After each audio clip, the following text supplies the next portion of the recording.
Hello friends, आपके अपने YouTube channel dear sir English में आपका स्वागत है। तो आज के इस वीडियो में हम बहुत ही आसान तरीके से प्रेजेंट कंटीन्यूअस टेंस के एक्टिव एंड पैसिव वॉइस बनाना सीखेंगे। जैसे हमारा पहला सेंटेंस दिया गया है, Shyam is going to market. ये जो सेंटेंस है ये एक्टिव वॉइस में लिखा है, हमको इसको पैसिव वॉइस में चेंज करना है। तो सबसे पहले हमको ये रूल समझने होंगे। तो हमारा एक्टिव वॉइस का जो रूल होता है वो क्या होता है प्रेजेंट कंटीन्यूअस टेंस का।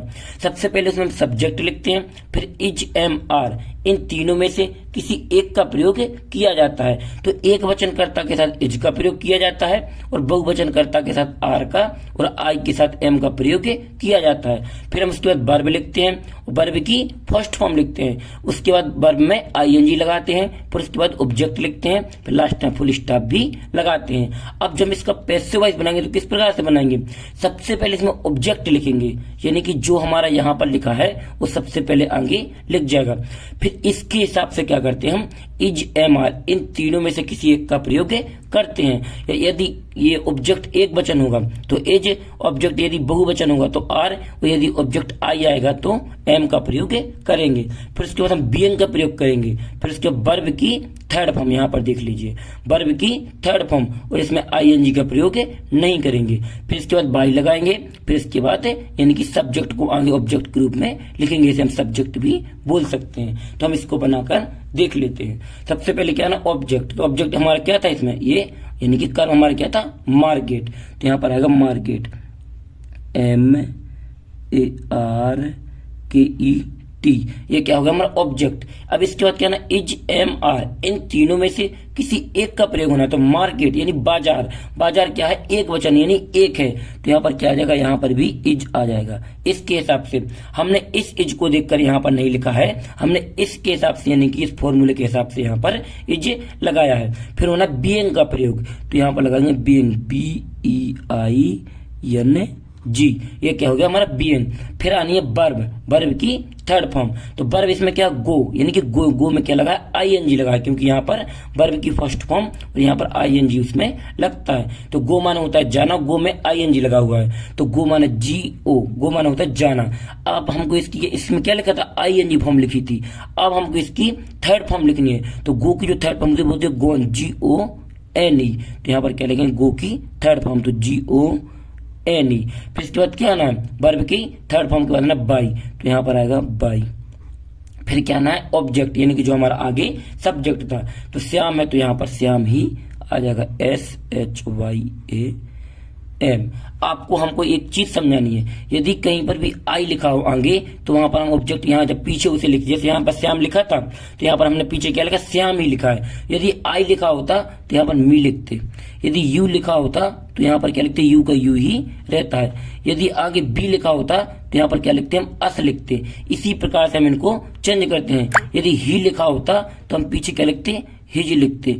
यदि सी लिखा होता तो यहाँ पर पीछे हर लिखते। ये क्या होते हैं, ये हमारे कहलाते हैं सब्जेक्ट और ये कहलाते हैं ऑब्जेक्ट, क्योंकि ये पीछे ऑब्जेक्ट के रूप में यहाँ काम करेंगे, इसीलिए एक के लिखते हैं, इसका ऑब्जेक्ट रूप है लिख देते हैं। यदि किसी का नेम हो जैसे NAME, तो नेम का क्या रहता है, नेम ही रहता है, यानी ये नहीं बदलता है। यही हमने किया। आगे क्या श्याम, श्याम किसी का नाम है, तो यहाँ पर पीछे ये नहीं बदला है। यहाँ जैसे आया राधा, सबसे पहले इसे कैसे बदलेंगे हम, ऑब्जेक्ट लिखेंगे, तो ऑब्जेक्ट क्या है इसमें द फूड, तो यहाँ पर द फूड का द फूड जो कहते हो आ जाएगा FOOD, द फूड। फिर इसके बाद क्या आना है, जैसे Radha is cooking the food, इसको हिंदी में यदि आपको बताया जाए तो क्या लिखा है, राधा इज है कुकिंग, बना रही है द फूड, भोजन, यानी कि राधा भोजन बना रही है या राधा खाना बना रही है। इसके बाद क्या आएगा, इसके बाद है ना इज एम आर, तो ये द फूड, ये भी क्या सिंगल है, यानी भोजन, हमको एक सिंगल नाउन की वो हो रही है, यानी कि क्या है एक अकेला है, तो यहाँ पर क्या आएगा इज ही आ जाएगा। फिर इसके बाद बीइंग का प्रयोग करना है, तो यहाँ पर बीइंग लगा दें, BEING। फिर इसके बाद क्या ना वर्ब की थर्ड फॉर्म, तो कुक, कुक मीन्स क्या होता है बनाना या पकाना, तो यहाँ पर KED कुक्ड, ये क्या होगी, कुक की थर्ड फॉर्म हमने लिख दी है। यदि आपको first second third form verb की नहीं आती है तो हमने पहले ही वीडियो बना दिया है, आप वो वीडियो जाकर देख सकते हैं, या हम उसका लिंक इस वीडियो के डिस्क्रिप्शन में भी डाल देंगे। यदि आप उसको देख लोगे तो आपको वर्ब की फर्स्ट सेकंड थर्ड फॉर्म अच्छे से समझ में आ जाएंगी। अब यहाँ पर क्या आएगा, इसके बाद वर्ब की थर्ड फॉर्म के बाद आना है बाई, तो यहाँ पर लगाएंगे हम बाई। अब किसको आना है, सबसे पहले सब्जेक्ट को लिखना है। तो सब्जेक्ट क्या है, राधा, तो यहाँ पर राधा यानी नाम है किसी का, तो नाम ये नो चेंज रहते हैं। यहाँ पर देख लीजिए, यहाँ पर ये क्या है, नेम, तो यहाँ पर ये कहते क्या होते हैं, नाम नो चेंज होते हैं। तो यहाँ पर नाम राधा का राधा ही आ जाएगा, RADHA, ये क्या आ गया, राधा। इसके बाद क्या हमारा तीसरा दिया गया है, यहाँ पर देख लीजिए तीसरे को भी अच्छे से, you are plucking the flower, you means तुम, आर हो पिल्किंग तोड़ रहे हो, द फ्लावर फूल, यानी कि तुम फूल तोड़ रहे हो। इसी प्रकार से ये बना, सबसे पहले सब्जेक्ट लिखा है, फिर EJMR का प्रयोग हुआ है, फिर वर्ब में ING लगा है, फिर इसके बाद ऑब्जेक्ट लिखा हुआ है। ये इसी हिसाब से लिखा है क्योंकि ये प्रेजेंट कंटीन्यूअस टेंस का वाक्य लिखा हुआ है। इसके बाद हमको बनाना है पैसिव वॉइस में, तो सबसे पहले ऑब्जेक्ट को आगे लिखना होता है, तो इसमें द फ्लावर ये आगे आ जाएगा, the flower, FLOWER, the flower, यानी कि फिर इसके बाद क्या है ना, EJMR, तो द फ्लावर यानी फूल एक ही है, तो यहाँ पर भी क्या आ जाएगा, इज आ जाएगा, EJMR, इन तीनों में से किसी एक का प्रयोग होना है। कर्ता एक वचन आया हो तो इज, यदि बहुवचन तो आर, और आई के साथ एम, तो यहाँ पर क्या है, द फ्लावर यानी एक वचन है तो इज। फिर आना है बीइंग, तो BEING,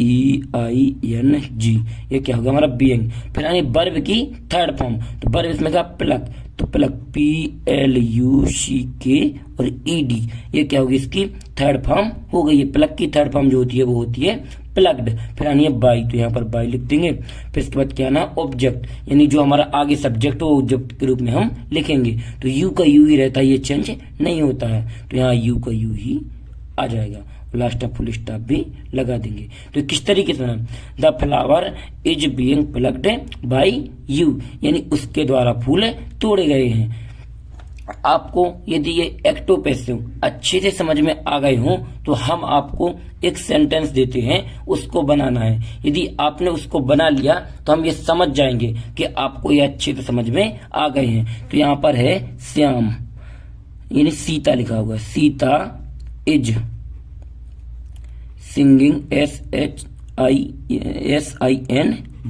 सिंगिंग ING इसमें और लग जाएगा, सिंगिंग द सॉन्ग, SONG, यानी कि सीता गीत गा रही है। इस वाले को बनाकर आपको पैसिव वॉइस में चेंज करना है। यदि आपने इसे पैसिव में चेंज कर लिया तो हम ये समझ जाएंगे कि आपको ये एक्टिव पैसिव अच्छे से समझ में आ गए हैं। और यदि ये वीडियो पसंद आया हो तो वीडियो को लाइक और चैनल को सब्सक्राइब करना बिल्कुल ना भूलें, जिससे आने वाले हमारे और वीडियो सबसे पहले आप लोगों तक पहुंच सके।